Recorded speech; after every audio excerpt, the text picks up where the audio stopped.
ও নদীরে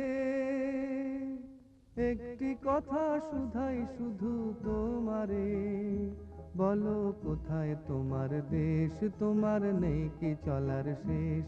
ও নদীরে একটি কথা শুধাই শুধু তোমারে, বলো কোথায় তোমার দেশ, তোমার নেই কি চলার শেষ। ও নদীরে।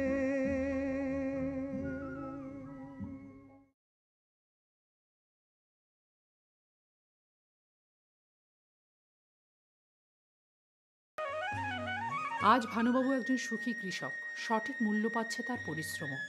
সুধীরবাবু সুখী ক্রেতা, বাজারে জিনিস সঠিক মূল্যে পেয়ে। আর সজ্জনবাবু সে পালাবার পথ পায় না। পথ শেষ হয়নি, পর্ষদ তাই নতুন উদ্যমে এগিয়ে যেতে তৈরি।